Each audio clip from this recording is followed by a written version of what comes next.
Okay, yes. Hi, everyone. My name is Samantha Hinckley, and I am the Assistant Dean for the Liberal Studies portfolio. I'm very excited to have you join us. I've been with the uh, program for 2 years now, so that's very exciting. And we are part of an incredible team, very dedicated, very knowledgeable, very excited to have you all join us. So thank you for being here. And I'll pass it to David.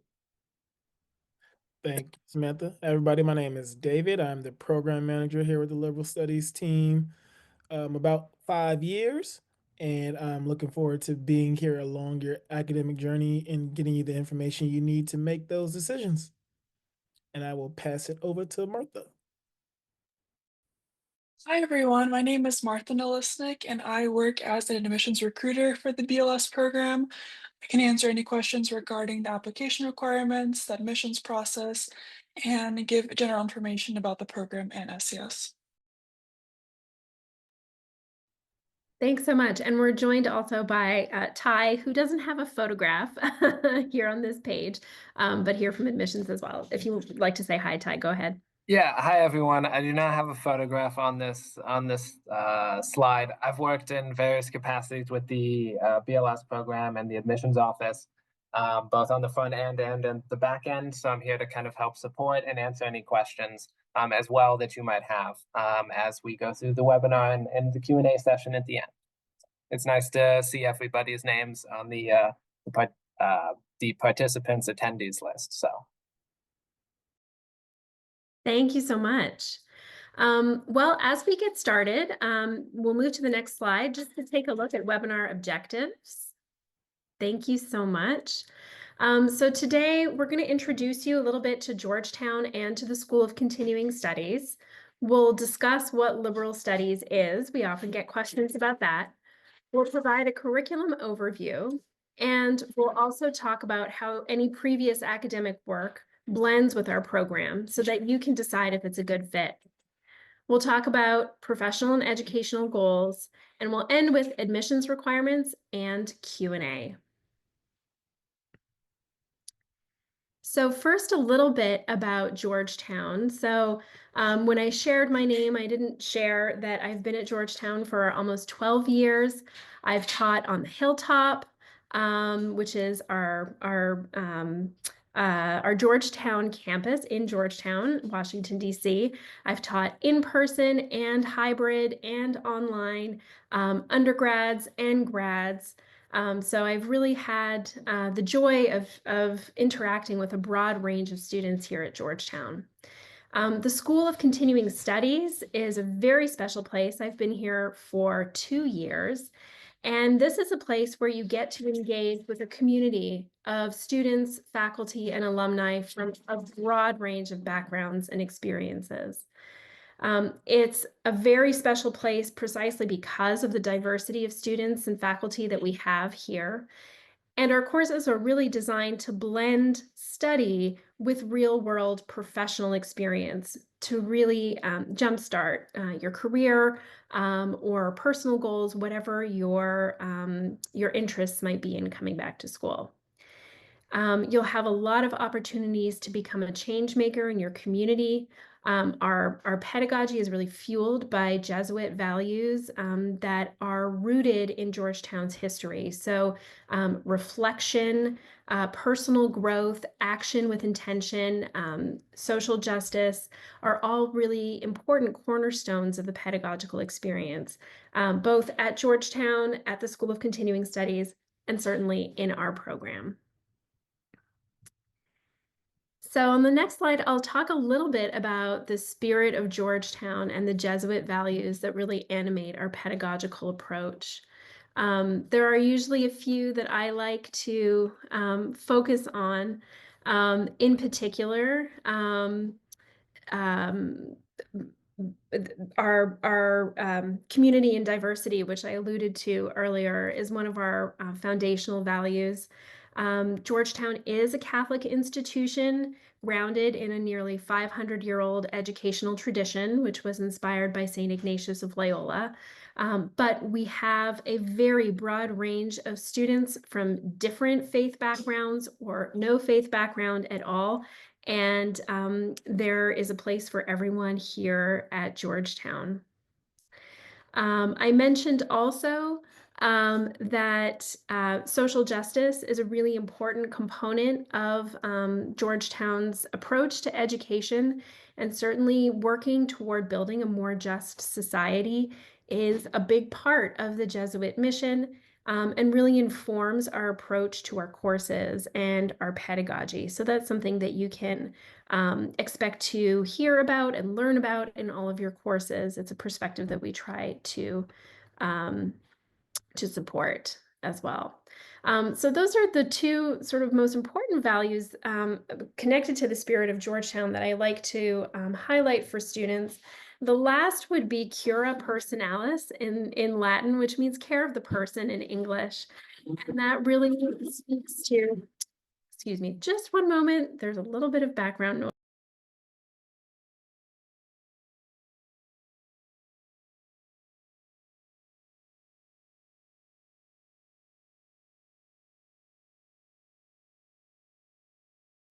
My apologies.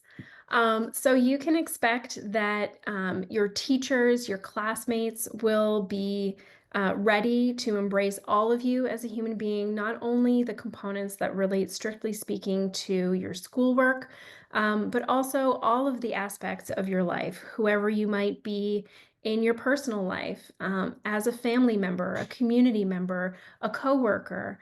Those are all aspects that we aim to invite into the classroom experience. So now we're going to move into a bit of a program overview here, and we'll start by digging into the question that I alluded to earlier: what is liberal studies? So in this context, liberal is a way of referring to a program of study that is unrestricted by the typical boundaries between disciplines.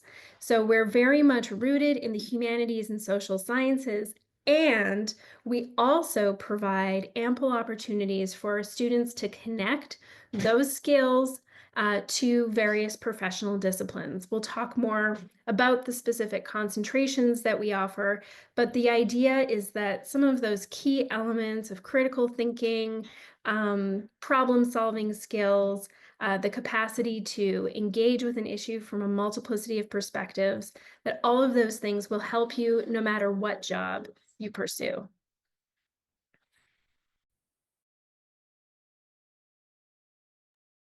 And here we see a little bit more about how our curriculum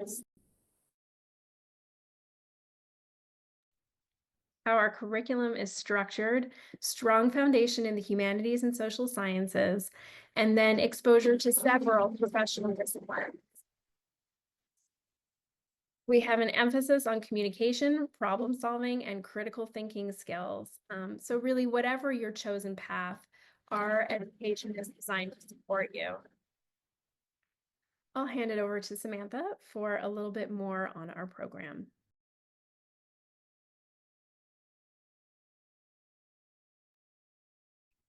Thank you, Michelle. And let me get this bar out of the way. Oh, let me get the freezes on too. Sorry. So this is a umbrella, bird's eye view look at our program overall. We'll talk about it on the next few slides as well. So we are first and foremost very transfer credit friendly, and our program is designed for adult students and people who are returning to school in mind.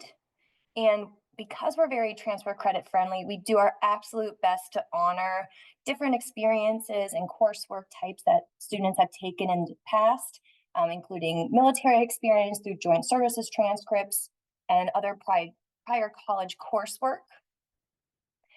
You'll see here that the overall number of credits needed for our program is 120, of which we accept up to 64 transfer credits therein. Most of our students do go to school part-time.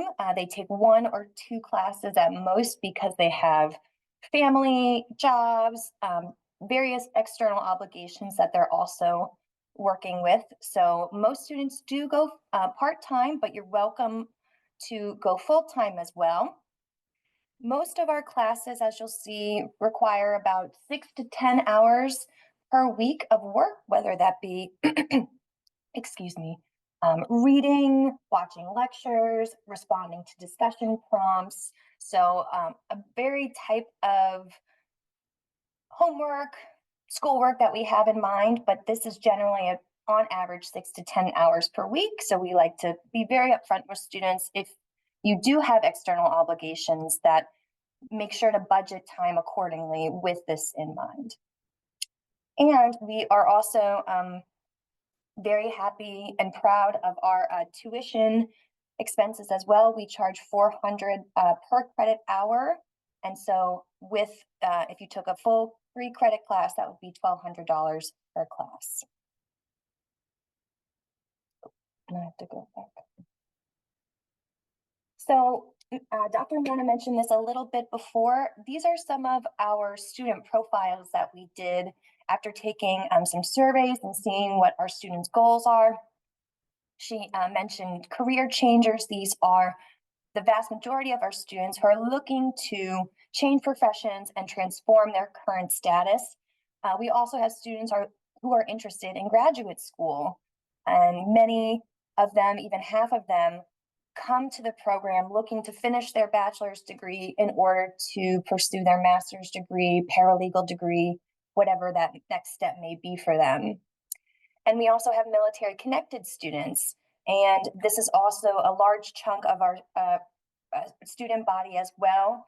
And they can use education funding to finish their bachelor's degree with us. And we also have dedicated staff in the military benefits department that can assist if you have any questions there as well. And what I'll mention is sometimes our students are all of these things, right? Maybe they're not even listed on this. We truly are here to support our students to make it to whatever their goal is academically, professionally, personally. And so we really strive to make every experience the best it can possibly be for students.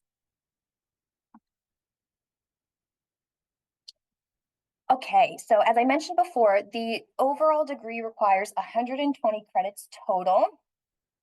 This is, again, an overview which will be broken down in the next few slides, but we essentially have core courses, core areas studies, which are 12 credits in that overall 120 bucket. We also have concentration areas, which are tacked on to these foundational core studies classes, but allow students to have a niche in a particular area that interests them, maybe even 2 concentration areas, depending upon what suits you best. And then the remainder are going to be general electives, or those classes which you can take above and beyond your concentration or core areas that really just suit your fancy and you're interested in. And the reason that it's listed as 72 to 90 is it really depends upon whether a student wants to take 1 or 2 concentration areas, and we'll talk about that in a couple of slides. I should also point out at the bottom that approved transfer credit will also fall into the general electives bucket. So, for example, if you already took an intro to business course, you don't have to reinvent the wheel and take another intro to business course with us, unless you want to, of course. It would all just go into one bucket, a general electives transfer credit bucket, when they would be applied to your Georgetown transcript. So here are the core areas that I talked about. There are 4 overall. We have humanities, writing, philosophy, and science. So these are foundational themes to liberal studies that we allow students to take a course in of their choosing. So here are some example courses listed. I won't list out each of them, but at the end of the day, students really get to choose what relevant core area a course suits in. So some of them, for instance, I'm thinking, I can't think of a good one right now. But for instance, maybe intro to criminology could be a science core area, but it may fulfill a different core area as well. Or maybe you would want it to count towards your concentration area. There is purposeful flexibility built into our program so that students can get the experience that best suits their needs. And as we mentioned before, this is all these core areas are meant to have students engage in critical thinking, cultural understanding, human values, and ultimately be able to communicate with a wide range of audience members through our curriculum. And I believe the next slide focuses on our concentration areas. So we have 5 now. I'll read them off quickly: business and entrepreneurship, politics and international relations, media, communications and humanities, cybersecurity, analytics and technology, and what we call interdisciplinary studies, which is what Dr. Nona likes to call, and I really like it, the choose your own adventure concentration, because any course can ultimately count in that. And I mentioned before, some students are interested in taking more than one concentration. So we have students, for instance, who are taking both politics and international relations, as well as media, communications, and humanities. Or some other students are taking business and entrepreneurship, as well as cybersecurity, analytics, and technology. The concentration areas are listed on the transcript, not on the overall diploma. So essentially, students are able to select 6 courses, 6 relevant courses within each of these tracks, and that will get them the 6 courses needed to complete one. And we have a catalog which lists these all the relevant courses by concentration areas. We have a spreadsheet that students can look at to see what a course can fulfill. But at the end of the day, if you want to pick just one concentration area, you're welcome to. 2 concentration areas, you're also welcome to. And many students who would like to plow through as quickly as possible tend to choose interdisciplinary studies because they just want to pick whatever course that interests them most and finish their degree, which is what we're excited to do with you here. So that's a little taste, a little overview of the different concentration areas that we have. And here are some of the courses that we're offering this spring to give you another taste of what we tend to offer. So I won't read all of them, but cybersecurity risk management and global competitive intelligence, as well as global supply chain management. These are all new courses that we've added onto the Coursera platform. And we're really excited with the cybersecurity and analytics and technology concentration because that started just in the fall. So whereas you'll see a lot of these repeat year over year, semester over semester, depending upon student needs and professor faculty availability, you will also see new courses being added every so often because we listen to our students and we know that it's in demand. So we're very excited and honored to have such a diverse group of courses offered each semester. And this is just a few of them that I said we're offering this round. Samantha, if I can just jump in really quickly, I do see that folks are writing some great questions in the chat. If you don't mind, please use the Q&A function. That way all of us can respond to your questions, and other participants are also able to see our answers that way. So the Q&A function is should be just at the bottom of your screen. Thanks so much. Thank you. And I believe I pass it to David now.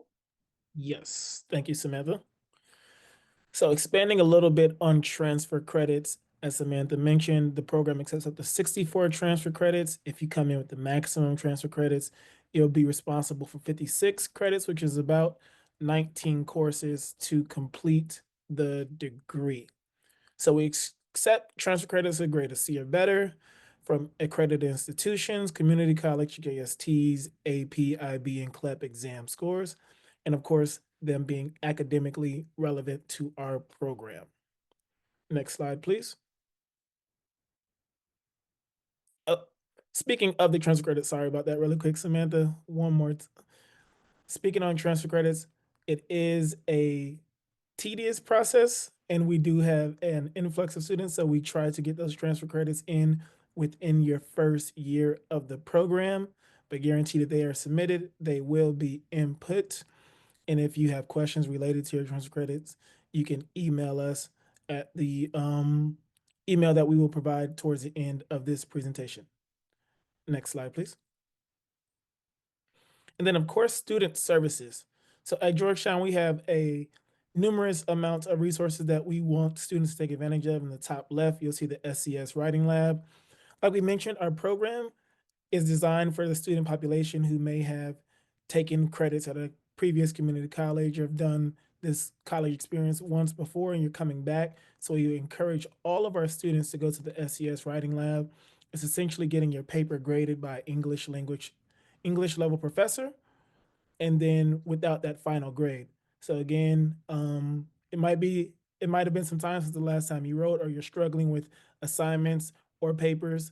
The SCS Writing Lab is here to help you with all of those resources that they can provide there as well. The top right, you'll see the Academic Resource Center. They put on events towards interviewing, career progression, and of course, things related to the Georgetown community as a whole. And as a Georgetown student, you have access to these events. Bottom right, you'll see academic advising. That will connect you to the program staff here who will help you advise yourself on course selections, what courses may be available for you, degree completion, and making sure you're on the correct route towards making this degree happen for you as quickly as you'd like and as responsibly as we would hope it is for you as well. And on the bottom left, the counseling and psychological services, commonly referred to as CAPS. We want to prioritize your mental health and your well-being while being a student at Georgetown University. So we always recommend students taking advantage of this resource as well. Next slide, please. And then, of course, we're just speaking to some common misconceptions that we've received throughout our time here in the program. It's been too long since I was last in the classroom. I'll never finish. It's too expensive. I don't have military credits. And throughout the presentation, we've made remarks towards these misconceptions to disprove them. And we understand that, again, this program has been designed for adult learners and those returning to the collegiate world. And with that in mind, we hope to be the team and the program that helps you get you to that finish line. It's too expensive to invest in. And you look at the bottom, people with bachelor's degree make approximately $20,000 a year more. And then, of course, there's options for internal scholarships, employer benefits, GI Bills, and yellow ribbons for our veterans and those military connected to help you get to the finish line, and those military credits that we do accept with JSTs. And then at the bottom, the last bullet point you'll see is the tuition costs with 64 transfer credits. As of summer 2023, you'd be responsible for $22,400. So we take extreme pride in the pricing and the availability of our program. Next slide, please. And then we're going to hand it over to admissions. Thank you so much for all that great information. I will now go over the admissions process and the financial resources available. And just a reminder, if you have any questions, please feel free to leave those in the Q&A section, and we will get to those shortly. Next slide, please. Before we get into the requirements, I wanted to highlight that our application review process is holistic, meaning that each piece of the application will be taken into consideration when reviewed by the admissions committee. In order to be considered for admission to the BLS program, an applicant must complete our online application, and there is no fee to submit an application. In addition to the online application, we have 3 requirements. The first one being official transcripts of your high school transcript, or sorry, official copies of your high school transcript or GED certification. The second one being transcripts from all previously attended institutions. These documents can be unofficial when applying, and if admitted, an applicant will need to provide an official transcript by the start of their first term. Something to note is that this process differs for applicants who attended an international institution. If you have attended an institution outside of the US, including high school or an equivalent, you must obtain a course-by-course evaluation from the Evaluating Services WES, ECE, or SpanTran, which has recently rebranded to TCE, in order to be considered for review. And to meet our English proficiency requirement, an exam score from either a TOEFL or a IELTS is required if English is not an applicant's first language, unless they have attended an institution where the language of instruction was English. Let's move on to our optional application requirements. You may optionally submit a resume or a CV, a statement of purpose, an academic or professional letter of recommendation, or a writing sample based on the prompt on the How to Apply page. I also wanted to mention, for those of you who have already earned a bachelor's degree or an equivalent, you are eligible to apply for our on-campus Master of Arts in Liberal Studies program, and we will have the contact information for who to reach out to about that on a later slide. Next slide, please. Okay. Here are our application deadlines for each term. The priority deadline for the summer term is coming up on February 15th. If you're interested in applying for the summer, make sure you submit your application by April 15th. We have our deadlines listed for our spring and fall semesters as well. Currently, our applications are open for the summer and fall 2025 terms. We do not offer visa support for this program, as online programs are not eligible for student visas. We review applications on a rolling basis, so you will not need to wait until the final deadline to get an admissions decision back. We typically take about 2 to 3 weeks to return an admission decision. I would like to mention that BLS scholarship applications typically open around the priority deadline for each term. It is important to note that in order to be eligible for scholarships, you must have already been admitted to the program. Scholarship applications are not reviewed until the application deadline, but if you're interested in getting a head start on your scholarship application, applying by the priority deadline would ensure that you get an admissions decision around the time when the scholarship application opens. Next slide, please. I'd like to highlight a few resources that could help with the funding the cost of your degree. The first is our financial aid office. The financial aid office assists students in financing their Georgetown education through a combination of federal student loans, external scholarships, and employer benefits. Your potential eligibility to borrow is determined using the information you submit on your FAFSA and SCS supplement form. Our financial aid office has a very detailed website that provides more information on the student loan process and how your FAFSA award can be used for tuition. The Office of Revenue and Receivables also offers different payment plans for periodic payments throughout the term and the year. Another resource is the university's Active and Supportive Veterans Office. They can provide more information on how to apply the GI Bill and Yellow Ribbon benefits towards tuition. If you have any questions, you can reach them through the email listed here. We do have a few service-based scholarships available. Students are awarded scholarships for completing service terms with eligible organizations or being employed by these eligible organizations. Many of these scholarships award either a tuition amount or a dollar amount per year. We also recommend speaking with your employers about possible tuition assistance benefits they may offer. Lastly, the BLS program has several program-specific scholarships. They have various eligibility conditions, so we encourage you to look on our website for more information on those. Please make sure to review the scholarship deadlines, as you must be admitted to the program and have filled out the scholarship application by the scholarship deadline in order to be eligible. I'd like to thank you for your attention throughout the presentation, and now we will open up for questions.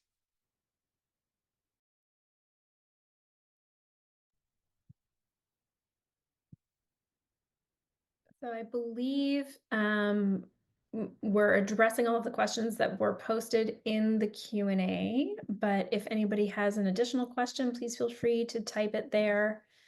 One of the things we often circle back to is course load. Earlier in the presentation, Samantha was discussing The amount of time associated with each of our courses. So because our courses are 3 credits, we do advise students to earmark 6 to 10 hours per week. And most of our students take between 1 and 2 courses each semester because they are balancing other obligations. You can go full-time if that's something that your schedule allows for.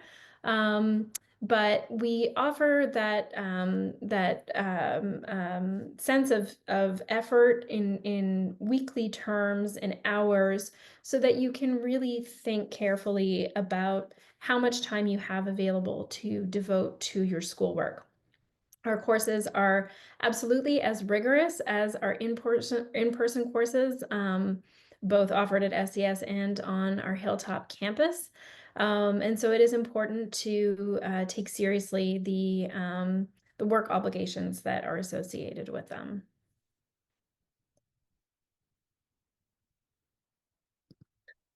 There's a question in the Q&A asking about minimum GPA requirements.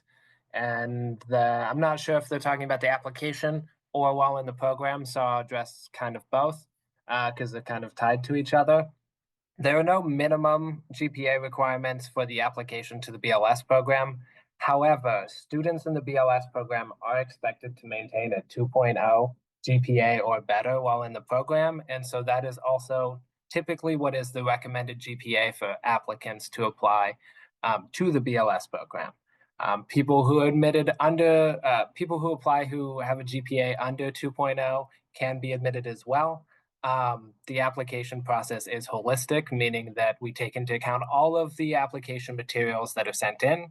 We highly recommend students who have around or below a 2.0 GPA to submit some or all of the optional application materials, such as a resume, statement of purpose, letter of recommendation, or the essay. You're also more than welcome in your statement of purpose to talk about any prior educational experiences you have had. This is a bachelor's completion program. It's designed as another opportunity for many people to be able to obtain their bachelor's degree. So that means we do have a lot of people coming into this program who have had, they've had to stop their bachelor's studies before because of GPAs, maybe family problems that have come up, just different things, life. So we encourage you, if you believe that you have a GPA that is lower than you would have liked it to have been in your previous studies, to please address that in the statement of purpose to give the committee a better sense of you as a whole, instead of just looking at a transcript and making an application review based off of that. So. Thank you for that, Ty. And a few other questions about the diploma specifically. So the diploma does say School of Continuing Studies. It is mostly written in Latin, as all of our Georgetown diplomas are, but it will say Bachelor of Liberal Studies from the School of Continuing Studies. And it will also say that it's a Bachelor of Arts, again, in Liberal Studies. Everybody in our program is a liberal studies major, so it's really important to understand that that is what your diploma will say. We have those different concentrations which will appear on your transcript. So if you, for example, are considering an employer-funded degree or otherwise would like to highlight that, you can certainly indicate on your resume that you have specific concentrations. They will be present on your transcript should you need to submit those. But the diploma itself is always going to say Bachelor of Arts in Liberal Studies because that is the major. So I always like to clarify that for students. I see several questions that I'm going to kind of hit back to back while they're up here in my head. The first one is somebody writes that I found this program through Coursera. Is this something that I'd enroll through them or Georgetown Continuing Studies directly? So the way this program works is it is a Georgetown University program. The admissions process goes through the admissions office at Georgetown, my office, but we are partnered with Coursera. And what that means is that we utilize the Coursera platform to deliver course content. We utilize some of Coursera's resources to enhance the student experience. but it is a Georgetown degree through Georgetown School of Continuing Studies. So when you enroll through Georgetown, you'll get if you fill out an application and you are admitted into the program, you will get a letter of admissions from Georgetown University signed by our dean, and you will accept your enrollment through Georgetown University. You will then need to link your Georgetown and Coursera accounts, which there'll be information sent to you on how to do that, so that your courses that you sign up for in Georgetown can transfer over to the Coursera portal, and you'll be able to take your courses through the Coursera platform. But this is a Georgetown University degree that is partnered with Coursera to offer kind of the ability to give out these courses in a succinct and efficient manner to the students in our programs. There's another question. Is it possible to get a transfer credit evaluation prior to applying? Sort of. It is possible to get a transfer credit evaluation prior to finishing your application, your admissions application. However, there is a process, transfer credit, a pre-evaluation process, in which anybody who gets through up to the, I'm trying to think of the title of it in the application. I believe it's BLS application information section, I believe, is able to get a pre-evaluation of their transfer credits. As you're filling out the application, you'll see a blurb at the top of the section that I'm talking about with a link to a form that you can fill out to get your transfer credits evaluated. You can get that done before you submit your application, but you do have to complete all of the required application questions up through that section. If you do not, and you put in a form, somebody will reach out to you and help you kind of make sure you get everything done that you need to. But that way you can get a transfer credit evaluation prior to finishing your application. And then decide if you want to continue and finish your application. You can also reach out to, and Samantha, I don't know if you want to click on the next slide to give the contact information. You can also reach out to this email or phone number right here. And talk with them about your application. They can help you also navigate the application process, as well as making sure that you meet the requirements to get your evaluation done before you submit your application. And then one last question that I want to answer here, and I don't know how many this might apply to, but it might apply to many of you. They asked, do you have options for transfer students coming from schools that have lost their accreditation? So, in an application standpoint, a student who has been to a university or a college or degree granting institution that had accreditation while they are attending is what we take into consideration when applying. Sometimes schools will lose accreditation, sometimes schools will close down. We do understand how that works, and we will work with you through that process, especially if you're having a hard time getting transcripts from some of these institutions. We can also help go through the process and figure out how to get transcripts from these institutions. So if you do have prior educational experience from an institution that's had something like a loss of accreditation or a closing down of the school happen, please reach out to us and we can help navigate that process for you. I'll also piggyback off of that quickly to say, from a programmatic standpoint too, in terms of transfer credits, we also look at the accreditation at the time when the student was enrolled. So even if, and there's no deadline, we have students who took courses in the 1980s, 1990s, we still look over those transcripts and honor what we can. So if the school was accredited, one comes to mind, I think it was called the Golf Academy of America, which lost accreditation since the student was there, but we looked at the time frame from when the student was there, or it might have closed, I can't remember. In any event, we honored what the student had received credit-wise from the time that they were at the accredited institution. And I bring this up specifically because David also mentioned that transfer credits have to be academically relevant, which we have a very wide range, as Dr. Anona pointed out, liberal, free, unrestricted curriculum. So most courses and course titles we can accept. from this one golf transcript, we could take, and golf engineering, marketing for that sort of thing. We couldn't take very specific niche courses such as medical billing. We've had transcripts come in for that. But if it's offered at Georgetown, we've taken art classes and basket weaving. And if it's something similar to what Georgetown would offer on its campuses, we would definitely look at that as well. So just wanted to clarify that we really are transfer credit friendly. And you can do a preliminary evaluation.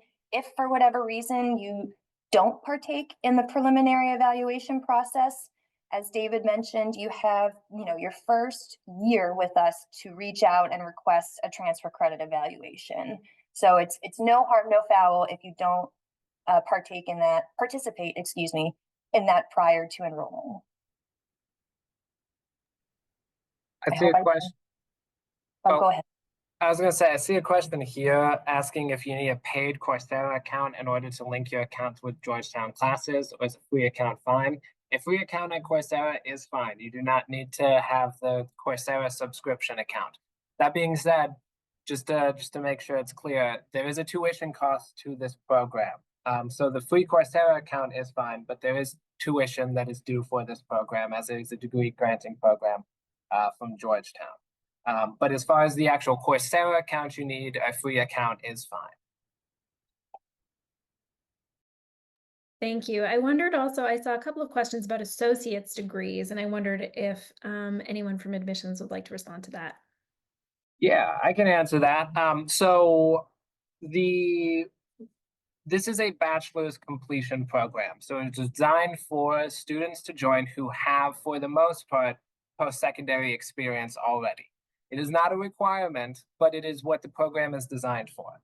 So we do have a lot of people coming in with a handful of credits. We also have a lot of people that come in with an associate's degree worth of credits, around 60 or so credits. All the educational experience that you have is taken into account when reviewing your application. That does mean that it is taken into that you might have an associate's degree as taken into account when reviewing your application as well. But also, I don't want anybody who doesn't have an associate's degree to worry about filling out an application and potentially being behind other applicants. Every application is reviewed individually based on what is submitted for that application. So if you do have an associate's degree, please send us those transcripts for it. We will need it for the application review. And we'll take into account all of that educational experience you have. If you do not have an associate's degree already, that is also okay. Please make sure to send us all the transcripts of the educational experiences you do have, and we will review your application based on those documents. I hope that kind of answers that question. I did see that there was a little bit of a question around the transfer credit of associate's degrees. This program does accept up to 64 transfer credits. That does cover most associate's degrees, but as Samantha mentioned, it is dependent a little bit on the classes that you have taken, as long as they are eligible for transfer based on the transfer credit of policies that are set in place. That being said, a lot of people will come into this program with 50 or 60 transfer credits already. So also don't it's very transfer credit friendly. So don't be worried that if you come in with an associate's degree, you only get a handful of transfer credits. Most people come in with quite a few. And I think that's pretty much it so far in the application admissions questions. So please feel free to put any more in the Q&A. I'd be happy to answer that. I did see a question about guidelines for French students to better follow their courses. We do have students whose first language is not English. Obviously, there are specific admissions policies related to that, which the admissions team covered earlier. But just to talk a little bit about some of the services and forms of support that are available to our students, we do have an excellent writing center here at the School of Continuing Studies, in addition to wonderful library services. So if you have concerns about your level of comfort in writing in English, certainly at an undergraduate level, I would very much encourage you to reach out to the Writing Center. They can help read documents, coach you in writing. And, without question, we've seen time and time again that student grades improve when they reach out to the Writing Center. So if writing is a concern for you, whether or not your first language is English, perhaps you've been away from school for some time, I would really encourage you to be proactive and reach out to the Writing Center early in your time with us here at the program. And those are services that are available remotely and to students in our program. So I wanted to mention that. I see a couple questions about universities and high schools outside of the US. So for the application process, we do need a course-by-course evaluation from WES, ECE, or TEC in order to review your application. That applies for both high school credentials as well as university credentials. They will translate everything into English. They will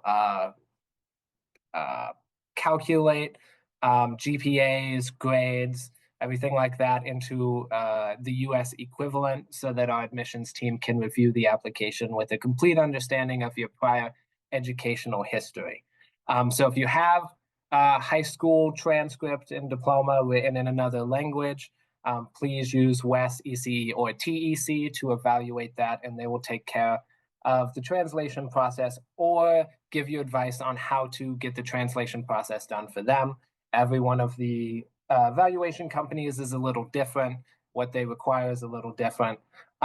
It is also worth noting that kind of the benefits of them are different. TEC or SpanTran, for some of you who might have looked into evaluations before, but they've recently changed to TEC, tends to be a little bit on the cheaper side. WES, on the other hand, tends to be a bit more expensive of the three, but it does, the evaluation does not expire. So if you are looking at maybe using an evaluation in the future, WES might be a good option for you. But those evaluation companies will help handle the conversions of language to English, as well as figure out the credit counts that will eventually also be used in the transfer credit process. And then one other question here is they ask if I only have a few transfer credits, is a statement of purpose recommended? To be honest, I recommend everybody who is able to fill out a statement of purpose. Our application is set up so that you only need to supply the transcripts of course-by-course evaluations and an English proficiency test if required. However, with that information, the committee, for the most part, only has the ability to look at grades that are letters and GPAs, as well as scores for the English proficiency test. Those are very numerical, very calculated based. A statement of purpose, and why I recommend almost everybody who has the ability to fill one out, is because it gives the other side of an applicant. It gives the more personal side, what they're interested in, why they want to join the program, what they want to do when they graduate, the background outside of just a letter grade. So I'd recommend anybody, regardless of how many transfer credits that you have, to fill out a statement of purpose if you are able, because I do truly believe it helps the committee understand you as a person. It is not required. Plenty of people are admitted without one. Plenty of people are admitted with one, but it is out of the optional documents, it's the one that I typically recommend the most for people to fill out. If you only have a few transfer credits and you don't fill out a statement of purpose, the application review will be based off of those transfer credits you do have or the credits you've earned. So if you think that maybe there's more to kind of tell about your story, please do fill out a statement of purpose.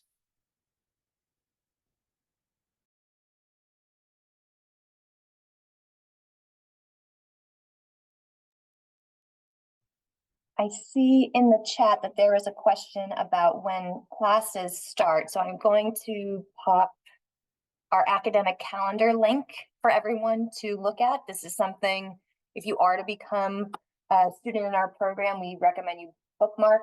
I use it every single day. It's very important, and it has deadlines and important dates for students to remember. And you can click into each semester. We only have fall, spring, and summer. We don't have 4 for winter semester, so just 3.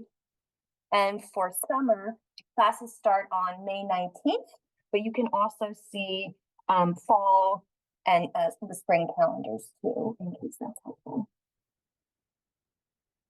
Someone asks if portfolio assessment of certification and work experience are considered in the application review process. There is not a certain space to put a portfolio in the application process. However, one of the optional documents is a resume, which is a great place to list any certifications you have earned, as well as all of the work experience that you have. If you submit a resume, most definitely certifications and work experience are considered in the application review. A lot of people, as I mentioned, since this is a bachelor's completion program, a lot of people will come in with a handful of credits. Some people will come in with an associate's degree's worth of credits. But that also means that we get a lot of people from all ages who apply to this program. Some people might not have been in an educational setting in 20 plus years, but they've had those 20 years of work experience. All of that is definitely considered in the application. Anything you submit within the bounds of the application process, within the list of the optional documents, is considered in the application review. So for those of you who might have a lot of work experience and maybe haven't been in an educational setting in a while, please submit a resume. It'll help us frame what has been going on over the last several years of your life. And even for those who might have recently been in undergraduate experience, if you have a resume already, it never hurts to submit it as well with your application. The more information, the more details that the committee has to review their application, the more holistic it can be. So please feel free to submit resumes, everybody who has one. As I said, it's the same thing with statements of purpose, if you can write one, or a letter of recommendation, if you can get one. There's also an essay that you can fill out the information on what the prompt is on our how to apply page, as well as in the application. It's around 500 words, but that also kind of gives another supplemental document that allows the committee to be able to review your application based on more information about yourself. Thank you, Ty. Just a really quick note, I did answer this question in the Q&A, but just regarding modalities and interaction with faculty, our courses are designed to be fully online and asynchronous. However, each course does have optional live sessions associated with it that faculty will run. So if you are able and it works with your schedule, you're welcome to attend live to interact with faculty and classmates. Those are also recorded and made available to students who are not able to attend. Above and beyond, if you have questions, you can communicate with faculty and teaching assistants over email and in office hours. So we do have real human beings who are teaching the classes and who are here to support you in your learning.